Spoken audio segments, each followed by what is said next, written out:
আসসালামু আলাইকুম প্রিয় দর্শক, আশা করি আপনারা সবাই অনেক ভালো আছেন। আপনারা হয়তো সবাই জেনে গেছেন যে আমার চ্যানেলটা হ্যাক হয়েছিল। প্রায় ৩-৪ দিন আমরা সবাই চ্যানেলটা থেকে বিচ্ছিন্ন ছিলাম। আলহামদুলিল্লাহ আপনাদের দোয়ায় চ্যানেলটা আমি ফেরত পেয়েছি। চ্যানেলটা ফেরত পাওয়ার পরে আমার মনে হয়েছে যে এই বিষয়ে আসলে একটা ভিডিও বানানো দরকার।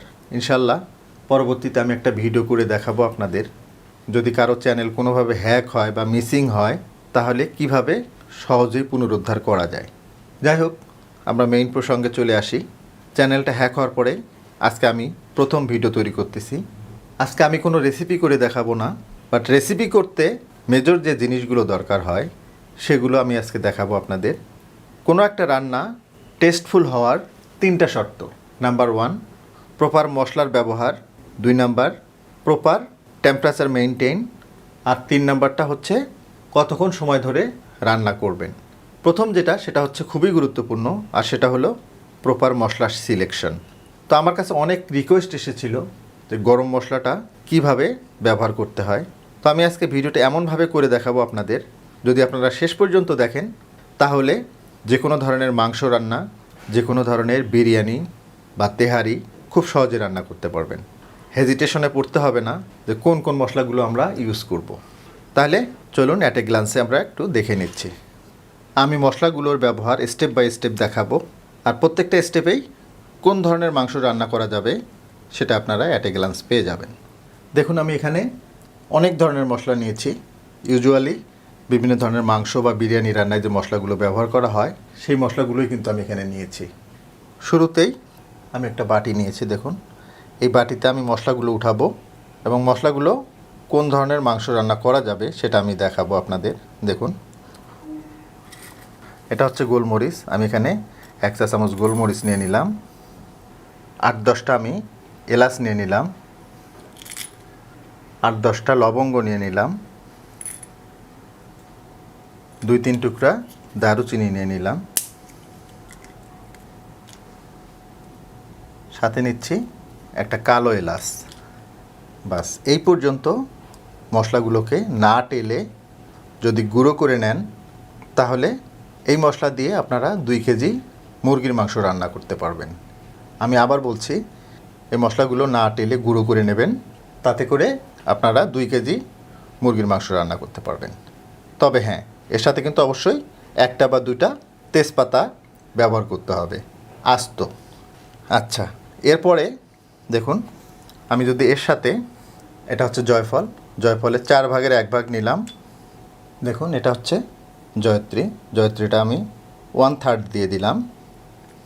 এই পর্যন্ত মশলাগুলোকে যদি আপনি গুঁড়ো করে নেন তাহলে এটা দিয়ে 2 কেজি গরুর মাংস বা খাসির মাংস রান্না করতে পারবেন। ঠিক এই পর্যন্ত মশলা নিয়ে আপনারা তেহারি রান্না করতে পারবেন। তবে হ্যাঁ, অবশ্যই 1 থেকে 2টা তেজপাতা ব্যবহার করতে হবে। ঠিক এর সাথে যদি 1/2 চা চামচ মৌরি যোগ করেন, 1 চা চামচ যদি এর সাথে রাঁধুনি যোগ করা হয় তাহলে এই মশলাটা দিয়ে আপনারা মেজবানি মাংস রান্না করতে পারবেন। আর এর সাথে অবশ্যই তেজপাতাটাকে অ্যাড করতে হবে, তবে তেজপাতাটা আস্ত ব্যবহার করতে হবে। এইবার আসলাম আমরা বিরিয়ানি পর্বে। এখন আমি বিরিয়ানি রান্নায় যে ধরনের মশলাগুলো ব্যবহার করতে হবে সেটা আপনাদের বলছি। 3 টুকরা দারুচিনি, 5-6টা এলাচ, একটা কালো এলাচ। কালো এলাচটা যদি হাতের কাছে না থাকে স্কিপ করতে পারেন, তবে দিলে খুব সুন্দর একটা ফ্লেভার আসবে। একটা জয়ফলের 4 ভাগের 1 ভাগ, একটা জয়ত্রীর 3 ভাগের 1 ভাগ দিতে হবে। স্টার অ্যানিস বা তারা মশলা, তবে এটা খুব ঝাঁঝালো মশলা, এটা পুরোটা ব্যবহার করা যাবে না, এটা আমরা অর্ধেকটা বা তার থেকে একটু কম ব্যবহার করব। এটাকে কিন্তু বিরিয়ানি ফুলও বলা হয়ে থাকে। সাথে দিতে হবে 1/4 চা চামচ শাহি জিরা।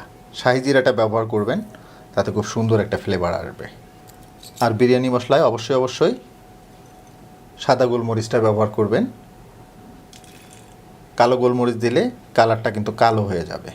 মশলাগুলোকে টেলে বা না টেলে গুঁড়ো করে নিতে হবে, গুঁড়ো করে ব্যবহার করতে হবে।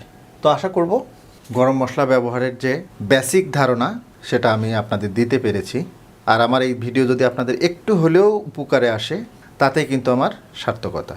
আর আমার ভিডিওটা যদি আপনাদের একটু হলেও উপকারে আসে তাহলে রিকোয়েস্ট করব লাইক, শেয়ার এবং কমেন্ট করার জন্য। আর আপনি আমার চ্যানেলে নতুন হয়ে থাকলে রিকোয়েস্ট করব আমার চ্যানেলটাকে সাবস্ক্রাইব করার জন্য। আর যারা আমাকে অলরেডি সাবস্ক্রাইব করে রেখেছেন তাদের কাছে আমি অনেক অনেক কৃতজ্ঞ। তো প্রিয় দর্শক, আজকে এ পর্যন্তই। আবার নতুন কোনো রেসিপি নিয়ে আপনাদের সামনে আসব। সে পর্যন্ত সবাই অনেক ভালো থাকবেন, সুস্থ থাকবেন, নিরাপদ থাকবেন। আল্লাহ হাফেজ।